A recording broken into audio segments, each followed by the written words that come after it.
Okay. So, I think it's recording. So, Yep. yeah. Okay, great. So, I went to Target and I just went randomly because it was kind of one of those days that I was like, I have to get out of the house with the kids.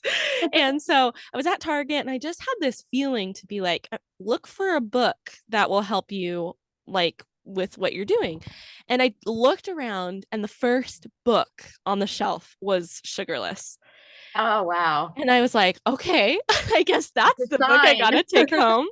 Yeah. So I grabbed it and I finished it in a day and a half. It Oh, was wow. so good. Such great information about especially chapter 3. It's just like it's like a breath of fresh air for someone who's addicted to sugar to be like, oh, there's a reason. It's not I don't have this will problem or this discipline problem. Right. It's so helpful for people who are addicted to sugar. And you know what? That's I think that's probably the reason why my video went viral is that everyone there's so many people addicted to sugar and they just don't realize it. So Right. I'm so grateful that you're here. This is so much Oh, fun. that's so great. Well, I'm so glad that you found the book and found me. And yeah, I mean, I think you're so right. There's so many people that are struggling with this. And I came into this from a very different angle. I mean, I'm like an academic scientist doing research in a lab and just trying to figure out what's going on in our brains.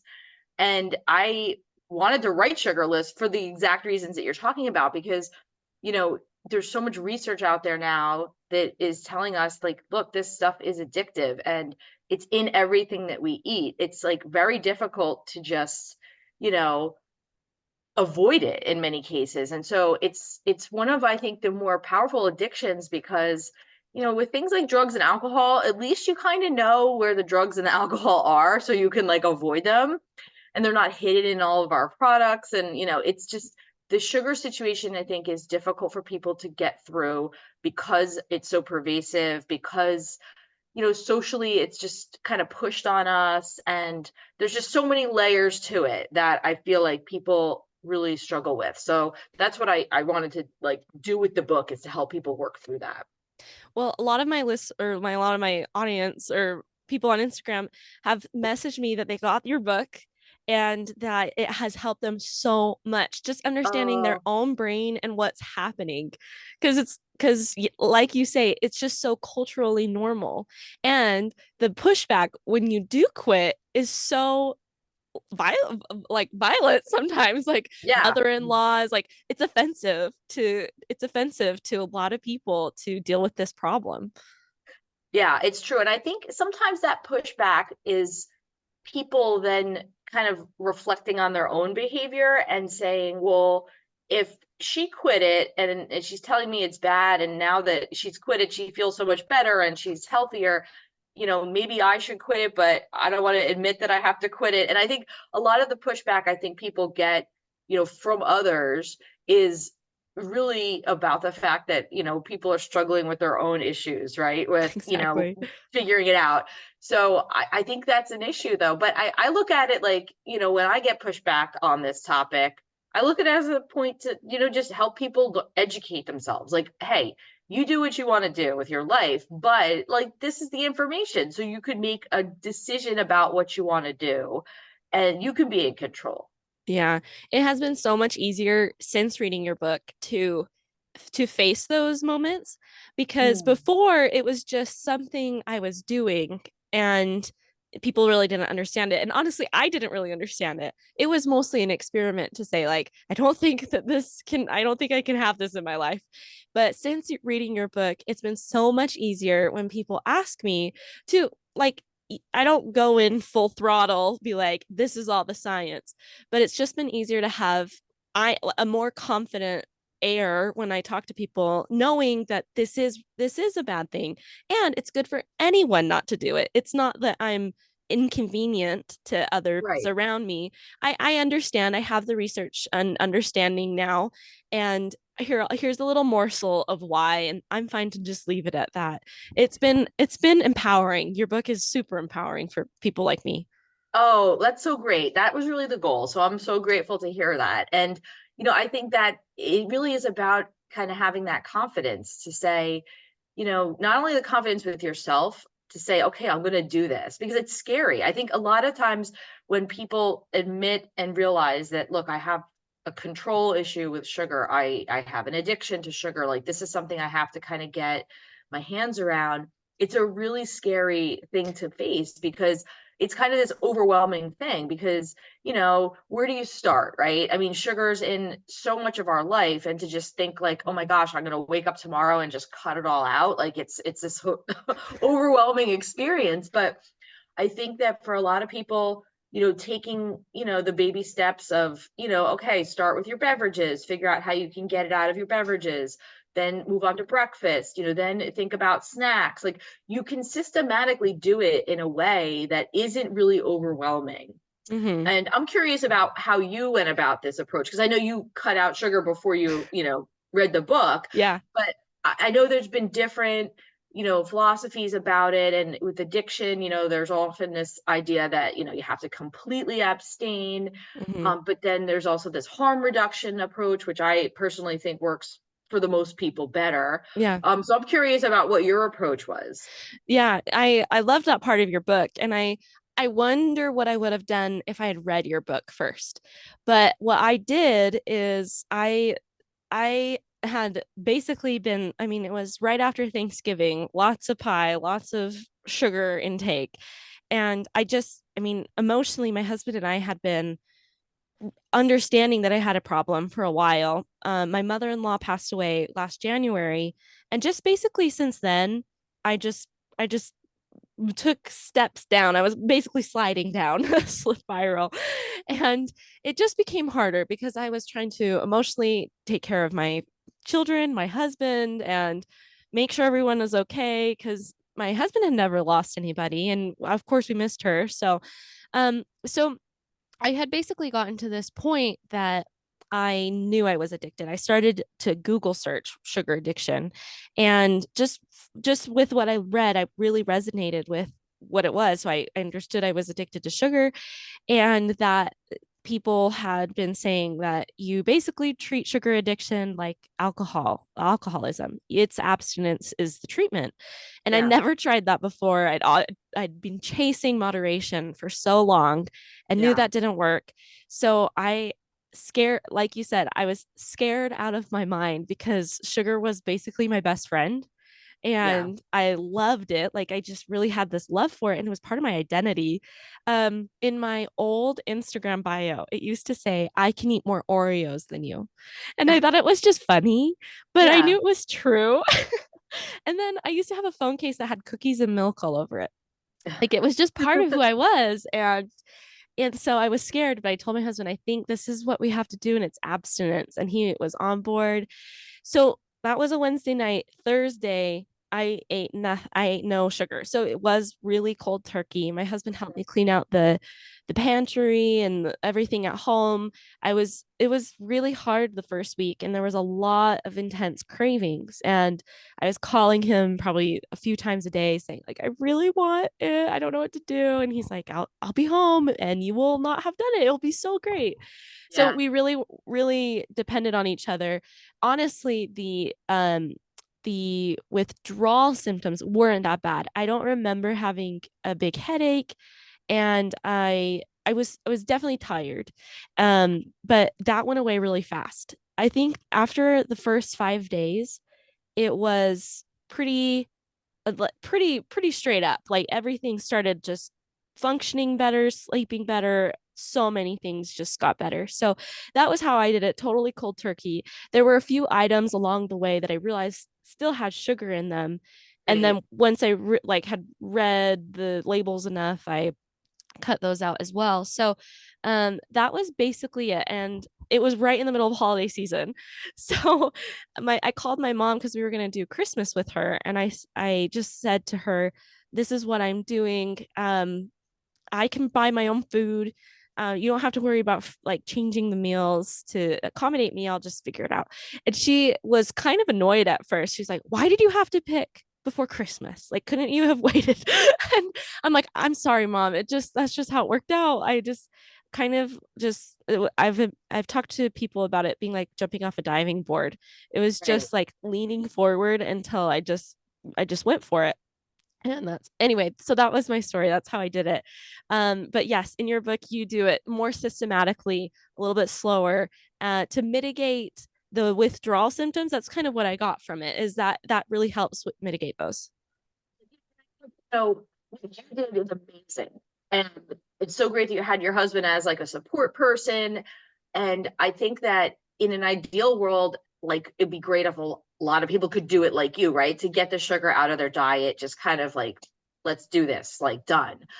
But what I've found just from doing this work for years is that a lot of times, that cold turkey approach for people, they don't have, if they don't have the social support, if they don't Mhm. have, if they're not in the right framework of mind to do it, they don't do it successfully. And then it's a failure Mm. to them. And it just layers on more guilt and Hmm. more, Yeah. oh, this is my fault. I can't do this. I can't get control. Hmm. And so in hearing people talk about that so much and these like sort of failed attempts at cold turkey over the years, and then just in terms of looking at like what do we know about the research about behavioral change, psychology, and what works best long term, I think that for the people who can't do the cold turkey or who maybe have tried it and it's not worked, Hmm. this harm reduction approach really can be the solution because there is no failing it, right? I mean, Right. you're just basically working toward Practicing.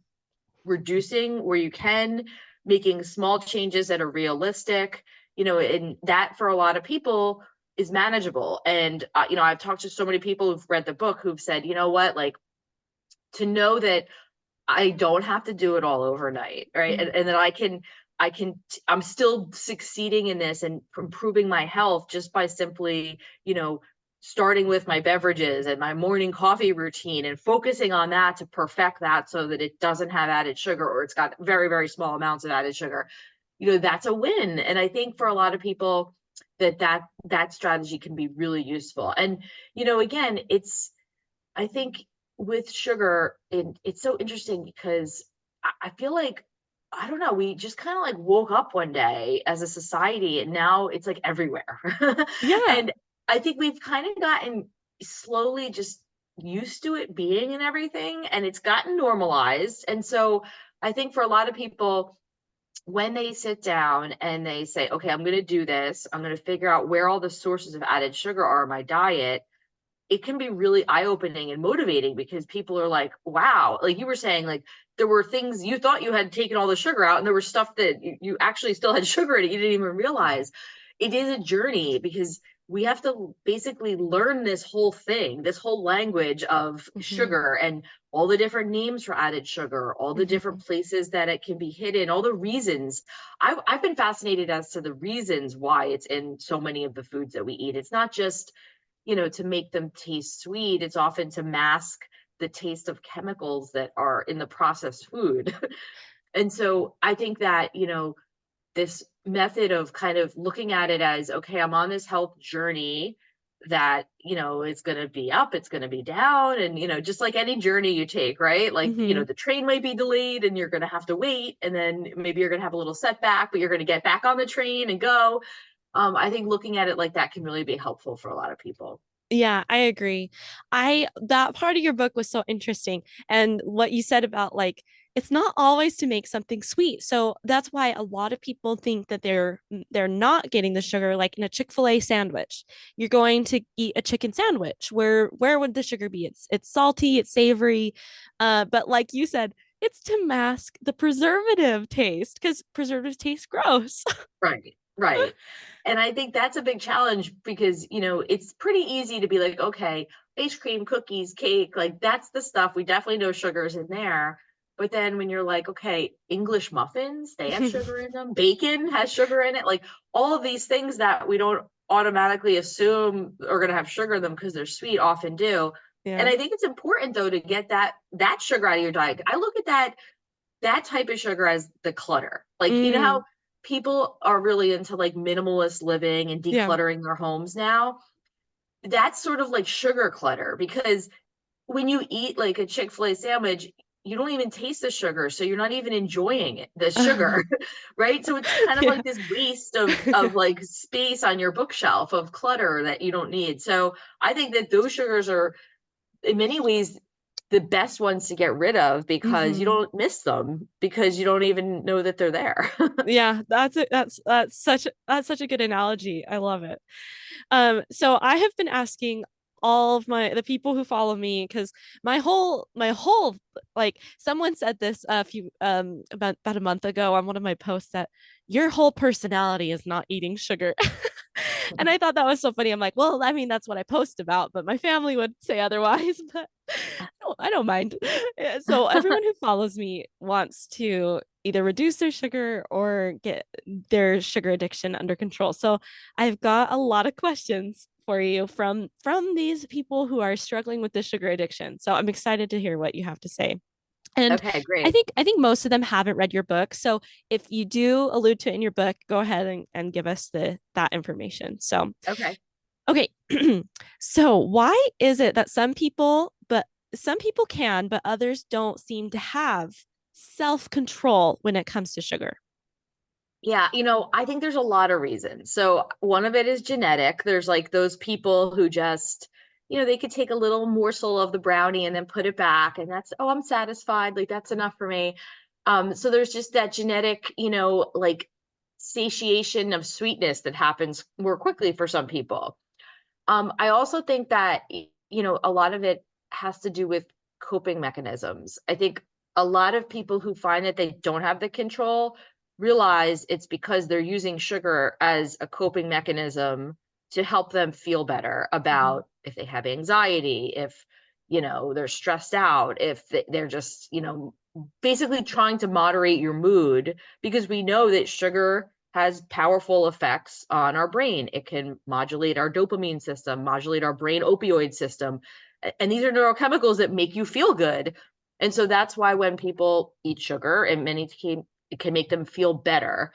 And so I think that's really a lot of the issue is that, a lot of people are using sugar to self medicate. Mhm. And, that's why they're reliant on it. Um, and I also think that, there's really just people who are, I think, not aware that they're using sugar for that purpose.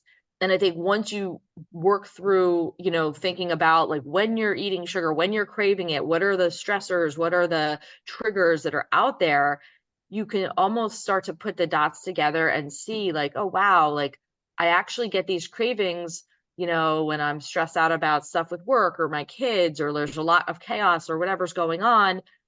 And then you start to see, oh wow, I'm actually using sugar to cope with that, and then that's great because then you can find something else to cope with it. You don't have to use sugar to cope with it. Yeah, I have noticed that. I feel like in my own life and the people who have talked to me, people who have sugar addiction really don't like to be uncomfortable. Right. Discomfort is really painful. And it was just not I mean it was about a month and a half after I quit. I had an uncle that passed away, and I was really worried about it because I had this spiral after my mother-in-law passed away.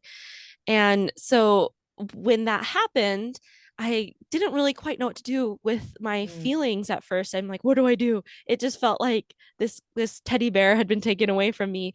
But I realized that actually sitting with that discomfort is actually part of the grieving process and helped me like grieve him right. more than I probably had when my mother-in-law passed away and maybe had dragged it out possibly. Yeah. Um, Interesting you say about like the genetics because I got my DNA tested right in at Christmas, and it came back and said that I have a trait for being very sensitive to sweets. Oh, interesting. Yeah. Yeah, I was like, oh, makes okay. sense. Yeah, makes sense. Okay, thank you. So when you are breaking the addiction, does it have to be all sugar?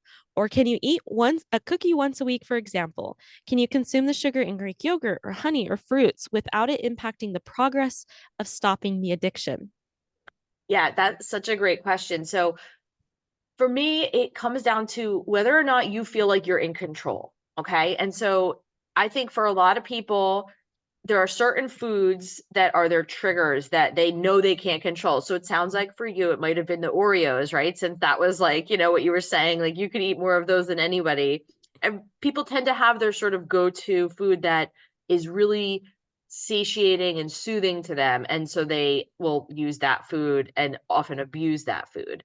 And so I think it's about the control. If you feel like, okay, I'm working to reduce my sugar in my diet, but I want to have a cookie once a week, and you feel like I can have one cookie and that's enough, and I'm not going to then sit there for 20 minutes wishing I could have another cookie, or, dwelling on this, Mhm. then I say, great, go for it. But I think that you have to be really mindful about how well you can control things. I think that for most people, while they're on this journey, it's about, slowly getting rid of the foods that are the biggest problem first.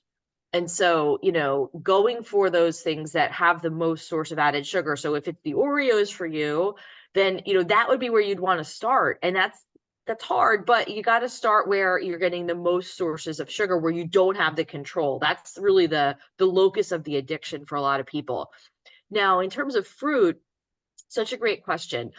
I view fruit as your best friend because, again, real fruit, whole fruit, has sugar in it, yes, but it's not added sugar. It's naturally occurring sugars, and it's packaged in a way that's a smaller dose than what you're going to get from a granola bar or, a lot of these other processed foods.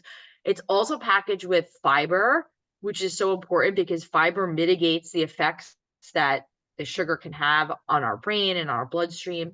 And it also has micronutrients. And these micronutrients are vitamins and minerals and things that our body needs. And when we eat fruit, yes, you're getting some sugar, but I view it as this is the sugar that you're supposed to have, right? This is the Mhm. the thing that's going to help you.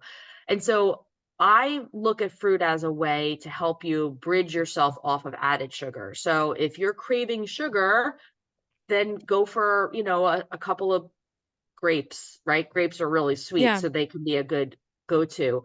I don't necessarily think that making fruit smoothies is a good idea Mhm. because you can really put a lot of fruit into a smoothie and blend it up, and it's going to be much more fruit than you could ever eat in one sitting. So, a lot of times, when people, like, an analogy would be, if I were to say to you, "Hey Bailey, I'm going to give you 8 apples and I want you to sit here and eat them," you would probably be like, "Okay." And by like the third apple, you'd probably be exhausted and not wanting to finish them. But if I said, "Hey, I want you to take 8 apples and chop them up and throw them in the blender," I bet you could drink those 8 apples like no Mhm. problem. So I think that whole fruits are a great source of dealing with your sugar cravings and a great source of healthy sugar. I think that it can help you bridge off of the added sugar, but avoid the smoothies and definitely avoid the juices because Mhm. the fruit juice is literally just the sugar. Yeah. About I think it was we had a family party about 2 weeks after I had quit, and there was an apple juice that had no added sugars. And I thought, oh, I'll just try like a little bit and see what happens. And I think because I'd been off it for so like that just 2 weeks, it I felt the sugar rush. Yeah, And it's actually been really a helpful tool when I have started adding things back into my diet, like honey and maple syrup, to be like, okay, I understand what this sugar rush feels like now because I'm not getting that. My right. baseline is normal. And so when something is too sugary, I can tell right away. Yeah. And I love your approach to this, the control aspect. It takes a lot of self-awareness to Yes. be able to test these things and trust yourself, and and then really mindfully choose what you're going to do. And I've loved that part of the journey because I didn't have that ability prior.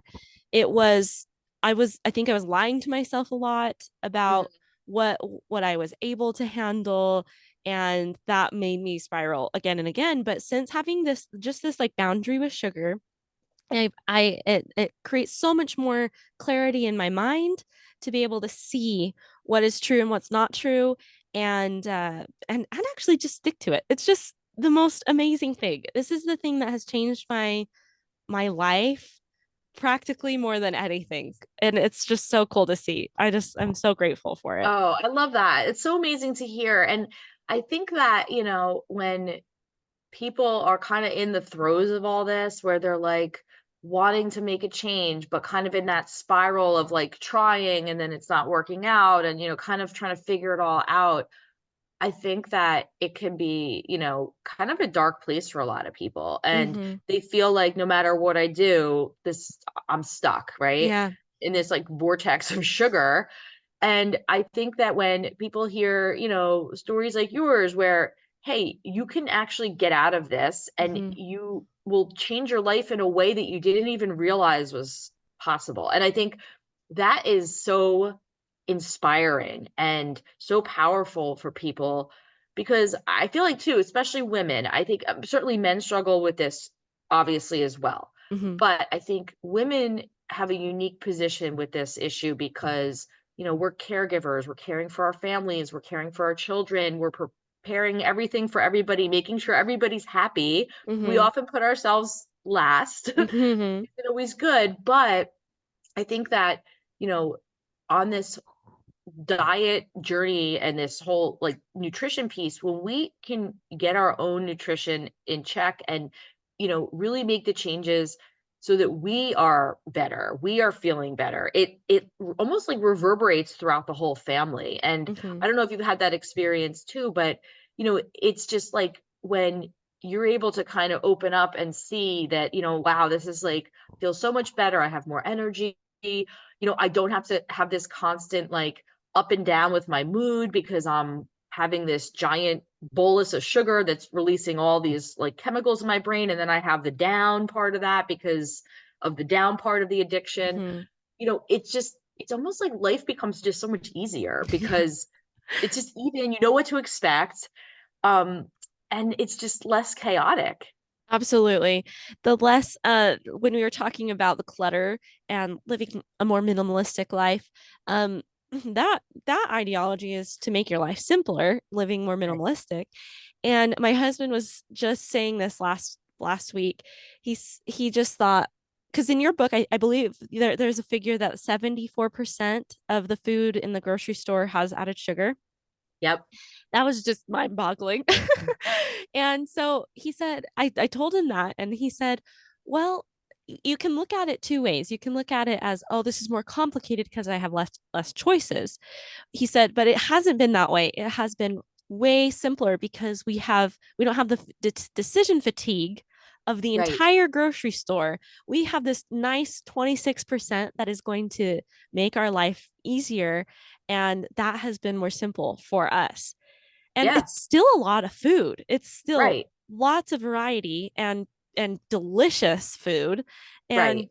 um that this is a question I have for you. So most diets, keto, carnivore, Mediterranean, whatever you want to do, are going to tell you to stop sugar. And most of these diets work for people. Right. They're going to get healthier, they're going to get to their weight loss goals. So my question is, what do you think is how much of these diets are successful just because they take sugar out? It's such a great question. I think that sugar is the common denominator on all these diets that work, right? I have not seen one diet out there where they tell you, yeah, eat added sugar and you'll be able to lose weight and be healthy and it's going to get you to where you want to be with your health goals. The whole 30, Mhm. keto, carnivore, like all of them, they involve cutting out added sugar. Right. And so I really think if you just cut out added sugar, that can be, the secret to, you could dress it up in whatever diet name you want to call it, but at the end of the day, it's about cutting out the added sugar. And I think that, again, that's the simplest way to do it is really just focus on that one thing and, you're there. And I love that your husband had the insight to kind of flip it around and view it as, yeah, it's not like we have all this sugar in the grocery store. Well, it's actually to our advantage because now we have this smaller segment of the grocery store that we know is what we're choosing from. And I think that that's so enlightening because a lot of people, and there's actually been a lot of research on this where, you kind of have this idea that if you have a lot of choices, that you're going to be happier and, Mhm. because you want to have the choices to make your own decisions. Mhm. But it turns out when you look at research studies that have been done, people actually don't want to make all those choices. People want fewer options. So Mm-hmm. people are happy with and feel more confident in their decision if they have three options to choose from as opposed to, 10 Yeah. options to choose from. And so I think when we whittle it down to, okay, this is the options in terms of the foods we're choosing from, it's just easier. It takes a Mm-hmm. lot of that, analysis that we have to do out. I mean, you go down the grocery aisle for cereal, for example, and it's just so crazy. There's like how many different like No. 50, 70 different like options to choose from. And I think when, you're able to say, okay, well, I only have three options in this aisle, so that's going to make it easier for me. It really can be a time saver. It just Mm-hmm. it almost automatizes things for a lot of Yeah. people. I agree. And it's so sustainable. I Mhm. like I've tried other I mean I've never gotten very fully into diets. This is the first time I have ever lost a significant amount of weight. And so just taking the added sugar out, I have already in so that was November 29th. So it's been just a few days past 3 months. I have already lost 34 pounds. Just Wow. and I haven't even exercised very much. It's I walk and I play with my kids, but it's been like I've just felt like, okay, this is the sustainable lifestyle. I'm Right. not having to eat keto, like I'm not having to eat these certain ways that are even more inconvenient to family and eating out and everything. Right. I'm able to eat out and I'm able to be with my family and go to parties because I just have this one thing that has made a difference. And my variety of food. I get this is the question I get most asked is if I've quit flour and bread and pasta, and I haven't. And it's been the most amazing thing because I lived in Italy for a while, and you're Italian, is that right? Mhm. Yes. So, I mean, we love the pasta. So this is basically the question I get asked most of the time. Don't too many carbs turn into sugar? Carbs without added sugar or naturally sweetened foods still spike glucose levels. So, what's your take on that? So I think people typically fall into two camps, and I have this in my book Sugarless, a little quiz to help you kind of figure out where you are. There are the people who are like the sweet tooth, like sugar addicts, right? Where it's just the cakes and the cookies and the stuff that tastes sweet, and they kind of don't really have a problem with pastas and breads. Like, yeah, they'll eat them, but it's not like they need to eat a whole box of pasta. Then there's the people who are the opposite, who are Mm-hmm. more of like the breads and the pastas, and that's the thing that really they have a hard time controlling their intake of. And then Mm-hmm. there's people who are kind of in the middle. And my take on it is, yes, breads, pastas, those things, when you eat them, they might not taste sweet, but they do increase glucose in your blood, and that gets to your brain. And, you have this whole cascade of events that happens, and that can release dopamine as well, but to a less degree than if you eat like something, like a granola bar that has a lot of added sugar. Mm-hmm. But here's the thing, even if you ate no pasta, and even if you ate, no carbohydrates at all, like people who do the keto diet and carnivore diet, your body's still going to release glucose. Your Mm-hmm. body is going to make its own glucose. So no matter what you eat, glucose will be in your blood, and that glucose will go to your brain. And it's this process called gluconeogenesis. And we need glucose in our brains as a fuel. So even if we're not eating carbohydrates, which very quickly make glucose for us, then we're going to make it ourselves. Mm-hmm. So my take on, the pastas and the breads, again, it comes down to control. Mm-hmm. If you find that you don't have control over the pastas and the breads, then that needs to be lumped in with your, goals of reducing and working on, minimizing your intake. However, I will say that most people that I've worked with find that if you just focus on the added sugar, often the cravings for those pastas and breads and things actually goes down. And so I really think that if you really just pick the added sugar as a starting point and Mm-hmm. really work on that, and then if necessary, maybe you'll need to work on the pastas and the breads, but by and Mm-hmm. large, most people find that the added sugar is really the trigger. And when you can get the added sugar out, you're going to stabilize your blood sugar levels. You're not going to have those spikes and drops. A lot of times those spikes and drops are what's leading to you craving the pastas and the breads, because the pastas and the breads are going to release glucose in the brain and in the body in a more sustained manner. It's not going to Mm-hmm. be this like spike. So it's almost like your body's craving something that's going to help its glucose levels stay Mm-hmm. elevated for longer.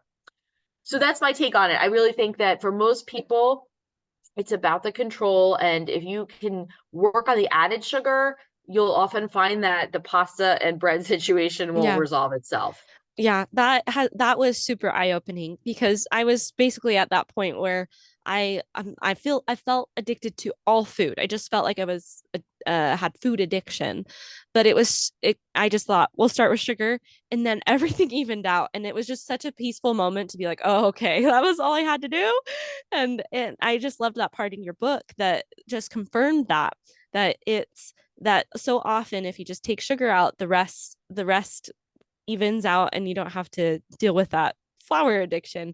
And again, I just love that part of the control.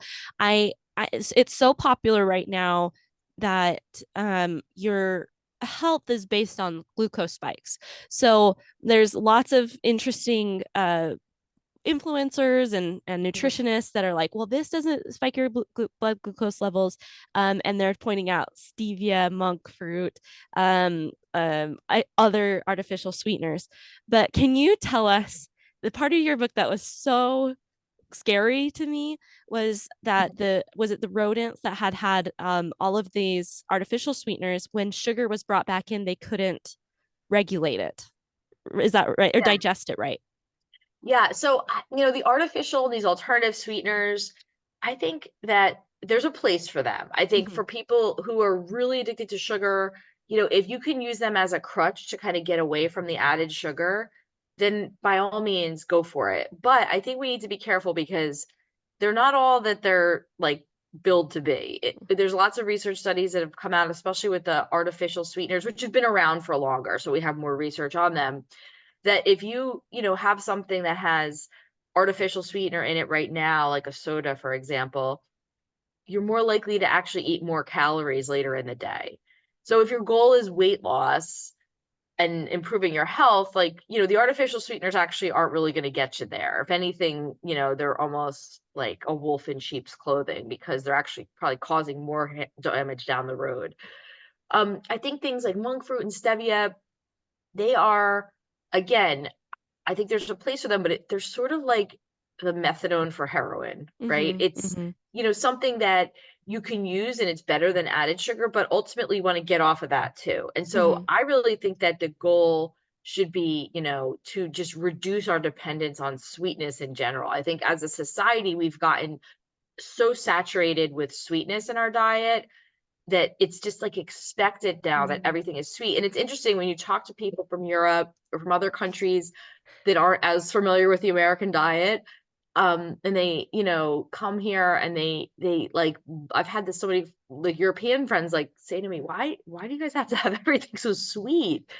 And it's because we've, as a society, like elevated the threshold of sweetness in our diets. And Mm-hmm. so I think if you could bring that down, that's going to be the key. So Mm-hmm. yeah, the stevia, the monk fruit, we have to remember they're highly processed products too. They're not, I know they're sold as like, natural and, Mm-hmm. come from nature. Well, sugar comes from nature too, and Mm-hmm. so does cocaine.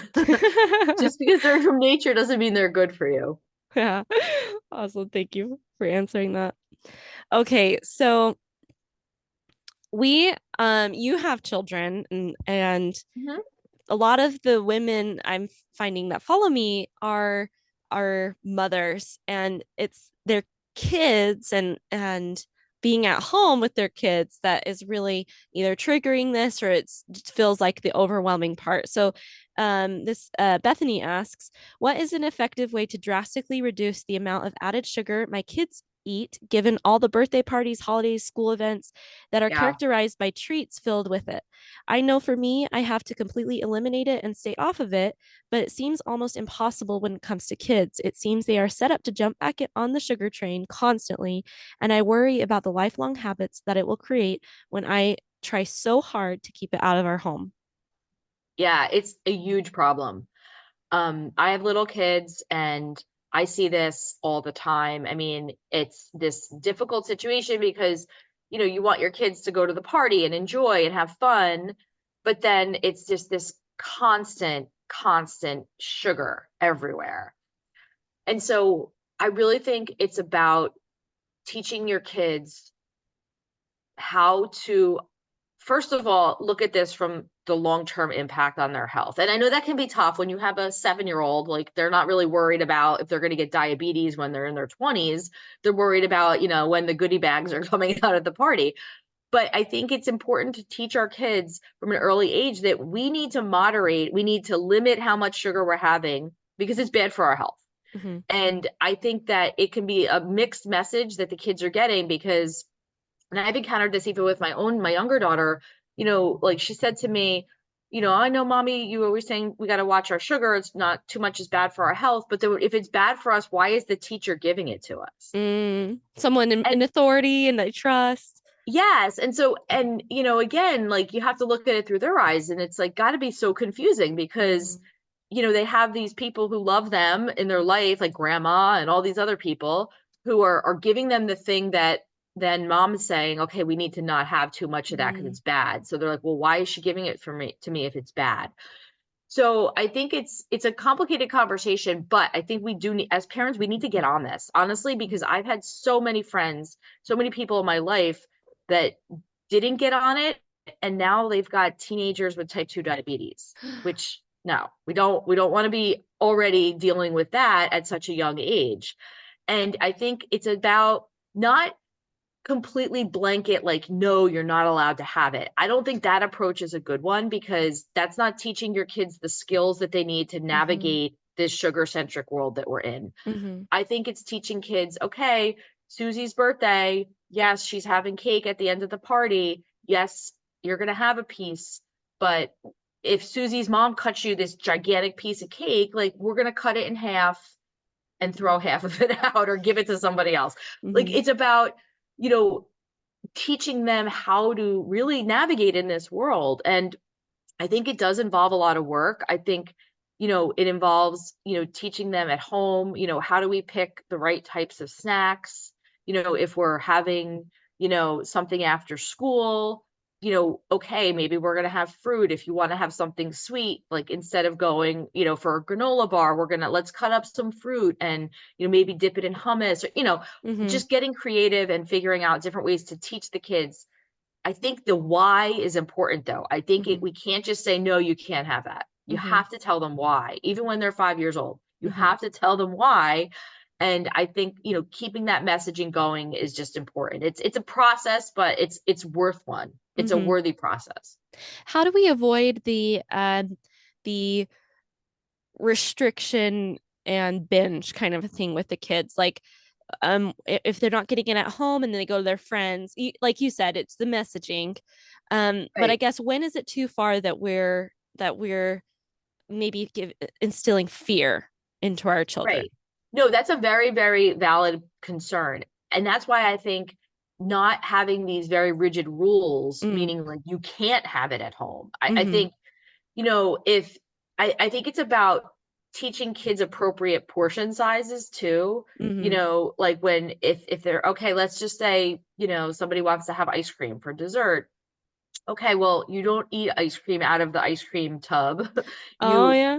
portion it into a small little bowl and that's your ice cream and that's it. Mm-hmm. So teaching them those types of things I think is important.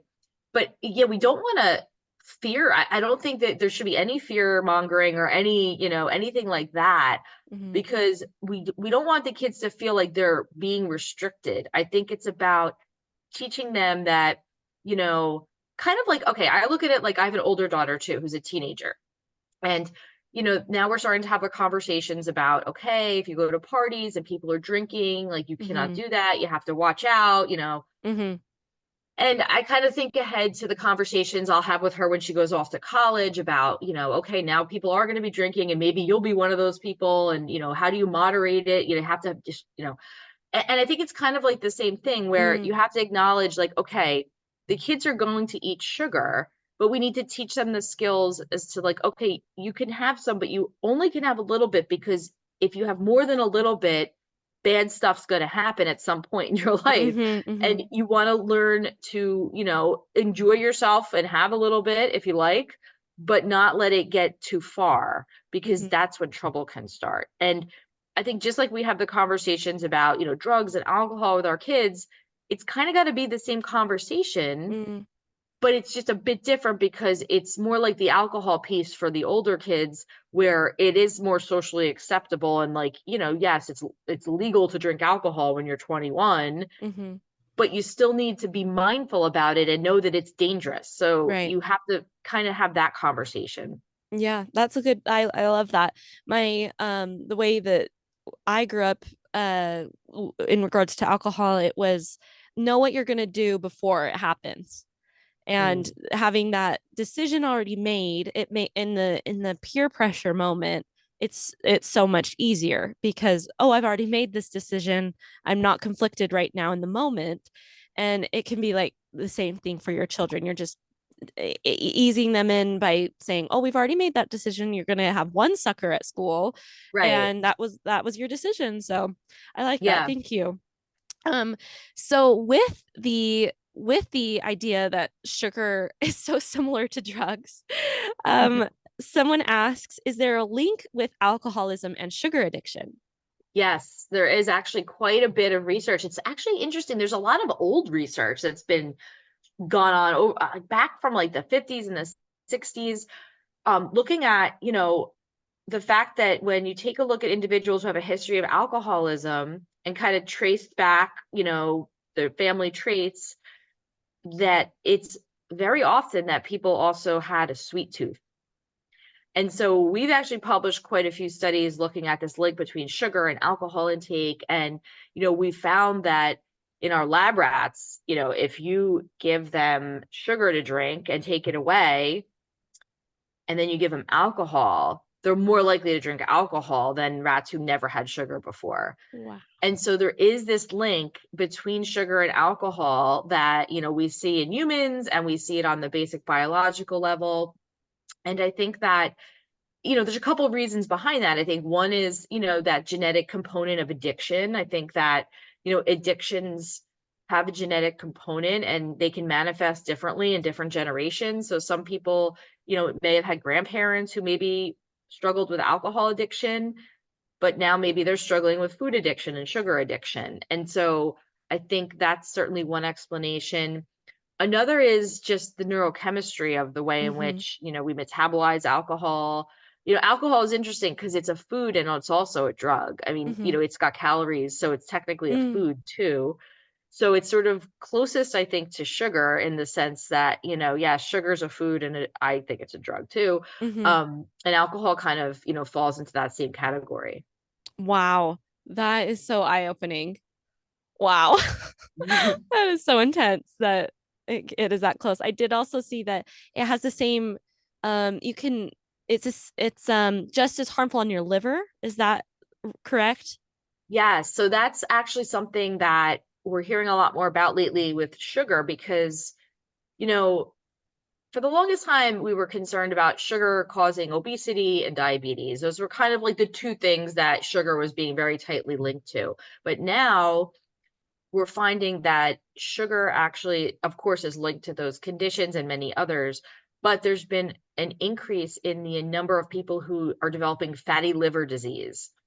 And it's interesting because typically in the past, people only really developed fatty liver disease if they had alcoholism. Mm-hmm. And so we actually had to create a new category of liver disease called non-alcoholic fatty liver disease to account for the cases among children, especially, who are developing fatty liver disease. So kids as young as, 7, 8 years old are showing up at doctors' offices and getting these tests done by, all of the doctors, to discover that they have livers that look like they're like a 55-year-old Mm, alcoholic.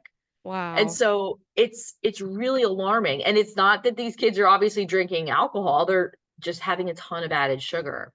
And so that is something that we are now, really being mindful about, because that's tough to treat. And, that is something that is a condition that, progressively gets worse over time. And so we really need to be aware of, the multiple ways in which sugar can be damaging to our health. It's not just about like body weight. It's not just about, developing diabetes down the road. It's about the other things now. We now know sugar is linked to cardiovascular disease. I mean, people for the longest time have kind of pigeonholed like fat and sodium as the things that cause cardiovascular disease, but now there's a ton of research that suggests that sugar is just as culpable, if not more, Mhm. than fat and salt when it comes to developing cardiovascular issues. Yeah. I loved those parts in your books that you in your book that you brought up the just how sugar has kind of been pushed aside as a reason for things for a long time. And the whole process you talked about how um for a long time it was it that they took salt out of things and so they needed things to taste better so they put in sugar, and then they took fat out of things and so they need to put in more sugar to make things even yummy, even able to, Yes, yeah. exactly, exactly. And I think that, you know, we need to really be mindful that, when they take stuff out and they put something else in, we got to watch out for the thing they're Yeah. putting in. That's why I get nervous in the past, couple years with, I'm noticing some food companies are getting onto this idea that people are trying to reduce their added sugar, which is Uh-huh. great, Yeah. but they're adding in a bunch of these artificial sweeteners. Say, And yeah. so it's still ramping up the sweetness and it's not dealing with our addiction to sweet. Right. But, I think that's why we need to be mindful about just overall trying to reduce the sweetness in our diet, Mm-mm. get it from those things like fruits that are nature's way of us enjoying sweets, Yeah. and really just working to reduce that added sugar wherever we can. So what do you think the future looks like in regards to our I heard you on another podcast talking about thinking the same, similar to how cigarettes have a warning. You think that we're going in a direction that there will be maybe some warning labels. Do you think that, how do you think this is all going to change in the next 20 years? I would say for sure we'll see warning labels. There's already countries that have warning labels on ultra processed foods to warn people about the dangers of them. Um, I think in the US, yes, we're going to have to. The World Health Organization just came out this past week with some alarming data that said that obesity is now killing more people than starvation is on Wow. the world, like the world, which is awful and wonderful in the sense that thank goodness people aren't starving to Yeah, we death. have enough food now. Right, we have enough food, but the problem is we have an overabundance problem, Mm-hmm. right? In the sense that, there or an overuse problem, I should say. Mm-hmm. So that's not good either. We need to get back into the middle, right? So that, people can live longer lives, healthier lives, and have healthier lifespans. So I think that we will start to see some changes. It's almost necessary at this point. Warning labels, I think, are one way to help educate people so that they can make the decision knowing that, hey, this has, 50% of the recommended amount of sugar I should have in an entire day in this one serving of this thing. Maybe I'm going to think twice about eating it.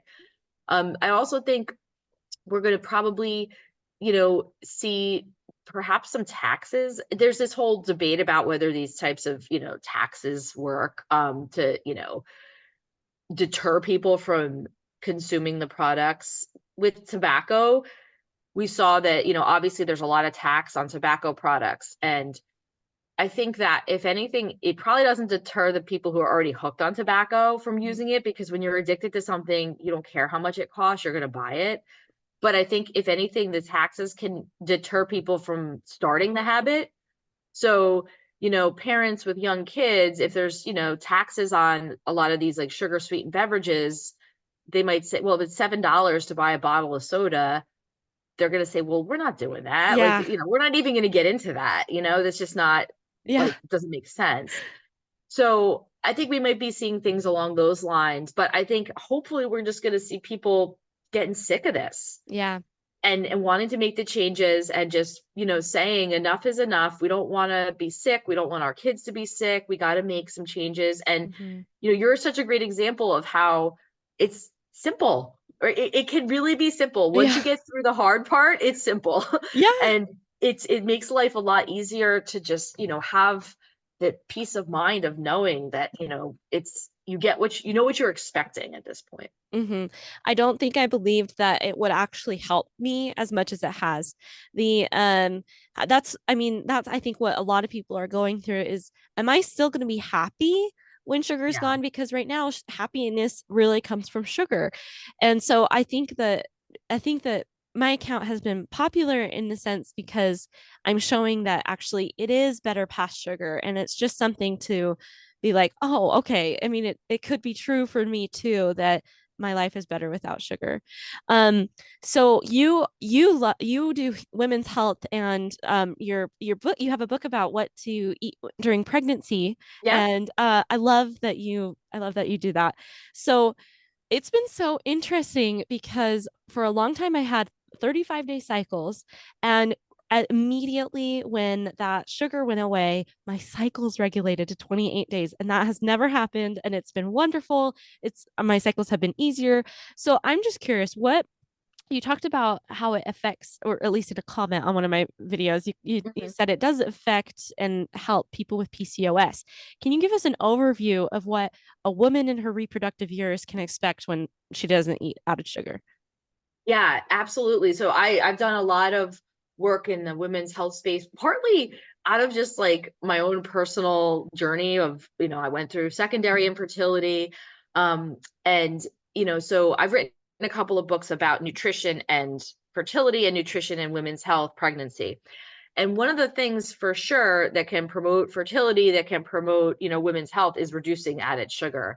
Now, for people who struggle with PCOS, polycystic ovarian syndrome, a lot of times when people cut back on the added sugar, that can help to regulate insulin levels. And the reason why people who have PCOS often struggle is because their insulin levels are dysregulated. That's why sometimes people are prescribed metformin, which is actually a diabetes medication, but it can help people who have PCOS to get pregnant. I took metformin to get pregnant with my second daughter. Mm, And it's interesting because when, you are reducing sugar, that's going to then stabilize your insulin levels, which is going to have an effect on your cycle, even if you don't have PCOS. mhm, And so it's really, I think, interesting to see the effects that, taking sugar out of your diet or reducing it can have on all these other things, like, for instance, like your menstrual cycle, right? mhm. And I think it's about, again, keeping in mind, thinking about this from like our hunter and gatherer ancestor. If we were like living back then and, your blood sugar was up and down and, you were kind of having these spikes and these drops, I mean, that would be sending a signal to your brain that like something is We're not bringing a dysregulated. child into this. Yeah, not a good time to do this, not a good Mhm, time to get pregnant, and that's gonna, offset your cycle. mhm, And I think when things become more homeostatic, meaning mhm, stable, mhm. then that signals to your brain, okay, we can go back to normal. Like there isn't a dysregulation going on, so let's have a normal, window of a cycle. Awesome. Oh, that has been like the funnest thing because thankfully I haven't had the fertility problems, but it has been an emotional roller coaster, and I felt like to diagnose myself with post menstrual syndrome because I was Mhm. having these incredibly volatile emotional changes after my period ended, and it has been homeostatic and just so much better. So many people go off sugar for for a year, 2 years, 6 months, and they get to this point where probably they feel really confident in their control to sugar, and they start to bring it back in, feeling like they have this confidence to handle it. And I've gotten messages from a lot of them saying that they just went right back into this addiction, and that trying to get off the second time seemed so much harder. Can you tell us any reason for that? Yeah, I think again, and this happened. So if this has happened to, one of your listeners, like know that you're not alone. I mean, this happens a bit where we get a little too confident in our control. And I think that's something that in going through this journey, we need to kind of remind ourselves why we got off of sugar to begin with. And I think, you kind of have to ask yourself, like, if you get to the point where you're like, yeah, I got this, like, I can start to eat this stuff again. I don't have to worry about it. I think we need to remind ourselves about, the health effects that sugar has, like the damage that it's causing. It really has no benefit, right? Yeah. So I think it's about making that decision that, why would I want to bring this back into my life after I work so hard to get it out? And, Hmm. again, we have flexibility. If it's a wedding and you want a piece of wedding cake, of course you're going to do it. But I think, thinking that you're in control so you can just reintroduce it all back in is Hmm. not a good idea, because it's, again, you have to remember why you gave it up to begin with. But the reason why I think the second time around, or the third time around, it can be harder is because, it's like sugar gets more powerful, right? Mm. And I think that, what we need to just do is go back to those basics of, telling yourself that, I'm doing this as a journey, and I'm going to make, even if I make one small change today, I'm still going in the right direction. And I think it's really about not beating yourself up too much about it, and don't focus on that. Focus on what you can do to get back to where you want to be. Hmm. But it is more difficult because, again, when we've gone through this, I think our brains understand, what it's like. It's like people who relapsed on drugs and alcohol. I Hmm. mean, you hear this all the time. Like when someone's had a relapse on alcohol, especially after they've been abstinent for many years or however long, it's tough because your brain is now rewired, and, you've just reactivated all those brain systems that were dormant for a Hmm. very long time. And so the reward from the alcohol is like even greater than Uh, ever. It's kind of like the first time again, right? hmm. And it's the same with sugar. It's going to be even more reinforcing because all those systems that were basically asleep and dormant because you Hmm. had abstained or reduced it so much Hmm. are now reawoken. And Uh, so I think that's the challenge. And that's why you just have to put in the work, and you'll get back to where you want to be. oh, okay. Wow, it's more powerful. That's kind of scary, but um is there recovery um for people who are addicted to sugar? Like you mentioned a second ago that like if you go to a wedding, you can have a piece of cake. Is that something that a sugar addict can look forward to? Is this something, but you said like also it gets more powerful. So Right. what does recovery look like? Is it being abstinent and then just just really just focusing on that control? What's your idea? You know, I I don't really like to use the word recovery. Mhm. And even with drug and alcohol abuse Mhm. and addiction, I just think it's better for our mindset if we're living in our life. Mhm. And, even someone who's an alcoholic who maybe is choosing not to drink alcohol for making that choice. They're not like being told they can't because they're in recovery. I think when we have to remind ourselves that we're choosing, we're in the power here. We're Mhm. driving this bus. And so, I think that if you just keep telling yourself, like, I'm making these decisions and I'm choosing not to do this, then it gives you the power, and you're not feeling like, oh, I can't have that because I'm in recovery. And if I have it, then some bad thing will happen. So I don't know. The words sometimes can make a difference. And so I Mhm. don't like the word recovery as much, but I think that, in terms of what can life look like after the fact, I think that, regardless if you're addicted to sugar or not, we're all at risk Mhm. for getting sick and Yeah. having the health complications from added sugar just by living on this planet. That's just Mhm. a fact these days. And so I think that it's really about figuring out, how do you want your life to look?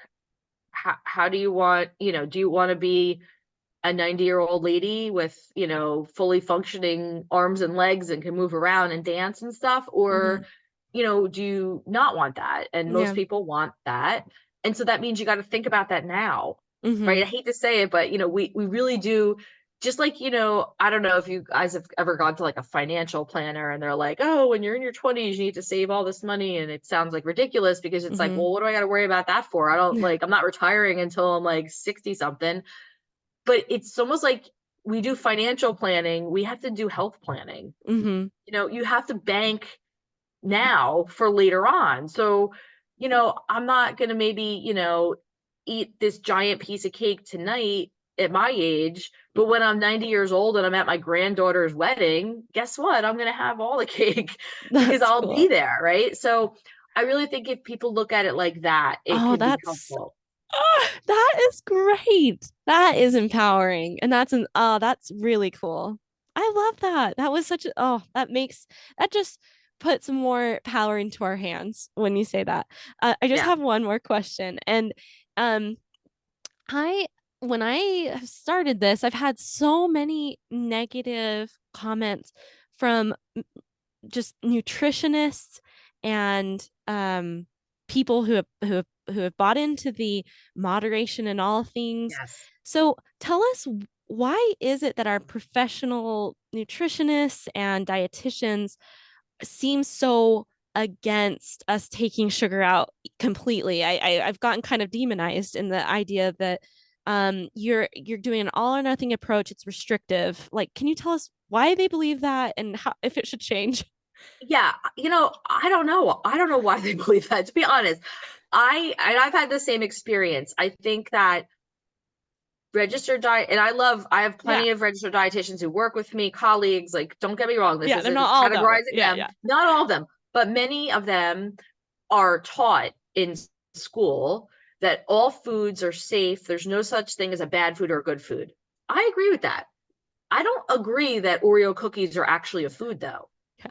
And I don't agree that, 90% of the processed food that's in the grocery store is actually a food, meaning that, it's good for you and you need it to survive. Mm-hmm. So again, we can argue all day long about what's good or bad, but all of these highly processed foods that are basically like science experiments engineered by food scientists and laboratories that are so foreign in the sense that they're combinations of all these different ingredients and chemicals and preservatives and all this stuff.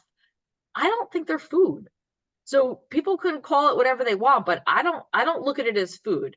And so that's why I think that, the idea around like, yeah, there's no such thing as a good or bad food. Yeah, I agree with that. Like, you should be able to eat all food, all Yeah. real food in Yeah, eat the moderation. potatoes, eat the red Yeah, meat. Yeah. right. But this other stuff, the food that has all the added sugar, I don't consider it actual food. And so I think that's the issue. And, I do wish there was more alignment among the nutrition community on this issue because I think there is concern that if you tell people to restrict, it's going to promote eating disorders. And, there's that whole idea, which obviously we got to be mindful of that. But I don't think that by, telling your kid, like, look, you're not going to eat all this cake, you're going to give your kid an eating disorder. Like, that's not how it works.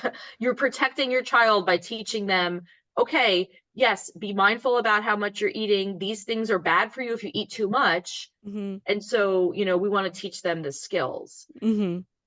But I do think that, it's polarizing. And I've Yeah. had this experience too where, people say like, oh, you shouldn't be telling people food's addictive because then you're, encouraging them to restrict and that's not good. And well, Mm-hmm. I actually think it is good to restrict from things that are bad for your health. Yeah. Yeah, it has been really eye-opening. I went to a therapist about my eating so many cookies, and it was all about mindfulness and moderation. And the interesting part that I loved in your book is that you mentioned basically explicitly that when you cut out sugar addiction, you may find that your binge eating completely disappears. And Yeah. that's exactly what happened to me. I haven't even wanting to binge any food. And so it just made me like, because on my first video, someone said, this is like textbook binge eating disorder. And I just thought, wow, it's just so interesting how off the path we've gotten to, Yeah. because like I'm like I don't have binge eating disorder. Right. It was a chemical problem in my brain that was there because of something I was eating, and no one was even approaching my problem telling me that I could do it abstinence. I had to do it all by myself, which it's just been nice to hear from your research that it works that way too for a lot of people. Yeah, and I think, the message is really it's not you, it's the Yeah. food. It's the Right. food's fault that you're binging on it. It's not Yeah. because you have a disorder. Right. It's because the food is disordered and that's what Yeah. causing you to binge on it. And I think when you look at the research, there is overlaps between food addiction and the diagnosis of binge eating disorder, but they're distinct entities. You can be addicted to sugar or have a binge eating disorder, and they're different. Mm-hmm. And so I think that, hopefully more people in the nutrition community and the psychology community that are helping people who are navigating issues with food Mm-hmm. will recognize that. And I think they are. I think more and more clinicians now are talking about Mm. even though it's not recognized as a disorder yet in Yeah. the DSM or any of the medical guides that are out there. Mm-hmm. I think it will be soon. Yeah. And I think it's just a matter of time, but it is, I think, eye-opening, and inspiring that a lot of clinicians I know, quite a few who have adopted this and, Mm-hmm. will at least address it among patients. Yeah. So we as people now educated by this and educated by your work, what should we be doing? We should be educating our children. Should we be talking to our lawmakers? What do you feel like this movement should look like? It's gotta be all of it. I mean, Yeah. I'm doing all that. I'm trying my best. I think, certainly we have enough research and we continue to get more and more research all the time rolling in that supports that this is a problem. Mm-hmm. Um, I think it's going to be a multifaceted solution. It's about, making changes at home. It's about, educating our teachers and our administrators in the schools. Like, Mm-hmm. I know there are some schools that have gotten ahead of this. Like, for example, when it's Halloween or, whatever holiday is where the kids are bringing stuff in, or even birthdays, like, you could do a little toy or like, Mm-hmm. have some fun game or something that the kids get, like a little goodie bag. Like, I always send in like a little goodie bag with like actual like stuff, not Mm-hmm. edible stuff, but like little toys or like erasers or stuff that the kids Mm-hmm. like at that particular age, instead of it being a sweet treat, because it's not a sweet treat anymore. It's all day long. Yeah. It's not a Yeah. treat if you're getting sugar all day long. So Yeah. I think those types of things can make a difference. So it's just a matter of getting people on board and doing it. And I think more and more people are. Awesome. I hope that we won't be seen as crazy in 10 years from now. And that it will just be like, oh, okay, this is actually proven. Yeah, no, I think I look at it like, what's the worst that could happen? If it, let's just say on some like randomness that, this is not unnecessary. I mean, how is cutting sugar out of our diet going to hurt us? Mm-hmm. Right? It isn't. Yeah. If it isn't. And so I think that no, the worst case scenario is the best case scenario. Like, we're cutting sugar out and that's going to improve our health no matter what.